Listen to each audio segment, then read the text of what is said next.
I just picked up this 3000 GT VR4. Oh man, look at it. I've been wanting one of these so bad ever since high school. Um, there was a guy in high school that drove a red one. I don't know if it's twin turbo or not, but it was GT 3000 and I loved it. I can't believe that I finally found one. This one is $3,500, super cheap, owned by an old guy.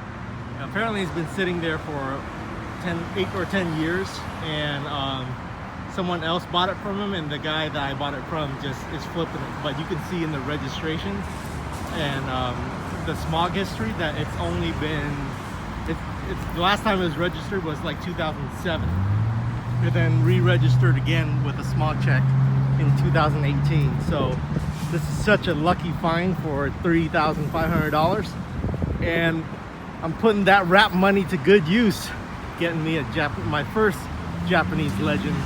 I can't wait to get some more, but this one has a moonroof and the active aero, so super excited. I'm gonna take this thing. This thing's amazing. This is the fastest car I ever owned. No wonder it's a Japanese legend. Now, I thought the GTS was fast, but man, there's nothing like twin turbo. Here we go. That boost up. Oh, turbo kicking in. Oh man. All of this for $3,500. What a steal. And it's in such great condition.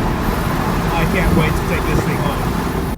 Okay, so here's everything that's wrong with the inside. We got busted steering wheel stitching here. The idle's a little high. It's idling at 1.5 for whatever reason, and it's it doesn't want to go down even though the car's warmed up. So the idle needs to be fixed. There's some weird stickers right here. Windshield's cracked right there, and it's missing. Well, it's missing a door panel right there, and the seat is cracked. And this driver seat's also cracked. This shifter boot is pretty busted up. You know, 25-year-old car. This is a 93 VR4. So, but the air is blowing cold and with AC on, so that's great. This glove box is missing a latch, so I can only open it with the key. I do have the manual, the owner's manual, so that's always nice. And the moonroof doesn't work. Nothing. Toasted. The bracket up there in there is busted. There's something broke in it, so that won't work. And I don't know. Oh, the lights work though. Let me see. Oh, dome light is missing. Dome light is missing one light, but the little reading lights work. So everything else on this car works. Active aero works. The front active air dam does not work. I pulled up next to a window and hit the button, which is this button right here. If you have it on auto, if you push all the way to the left, it will test active aero for you. I haven't tried the cruise control. The exhaust touring and sport mode works. Like it opens up the exhaust, or it seals up the exhaust from 1 to 2 when you push a button down here. And then the active suspension works too. Well, the light works. I don't know if the thing itself actually works. But oh yeah, and these vents in the dash, those things are toasted as well. They're like cracked, but it has been sitting out in the sun for a couple years, so that's expected. But the rest of the interior is very clean. The back is clean as well. I'm driving it right now, so I'll show you guys the rest. All right, guys, the VR4 is back in the yard. It drove amazingly well back home, and I'm not gonna have it in the yard for long because luckily with all this wrapping stuff that I'm doing, I did get a sponsor, and the sponsor is a this company that's near me, like in town. They're literally like 15 minutes away, and they do all kinds of turbo mods, upgrades to your internals, custom exhaust, custom intercooler, intake manifolds, all that stuff. So anyway, they're really good welders, and they know how to like give your car a whole lot of horsepower. So in exchange for them doing some work on my new VR4 here, I'm doing this MR2 wrap for them.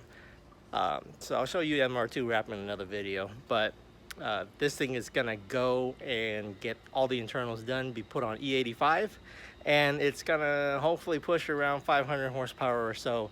You know, I'm not trying to go that fast, but that's what they said they can do on the stock turbo. So we'll see. So stay tuned. So I'm stopping all of my builds.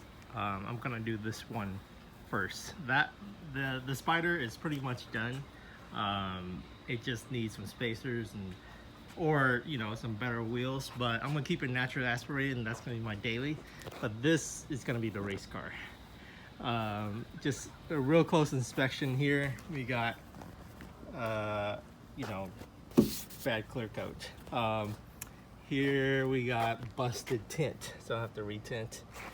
Up here on this part, it's kind of rusty. I don't know why this is made out of some kind of metal, but all this is flaking off.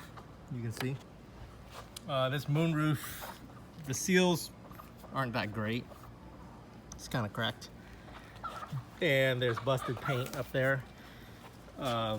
You know, the trim on all 90s vehicles are bad. There's my pig, and it's got the stock Mitsubishi, that's a hard word to say,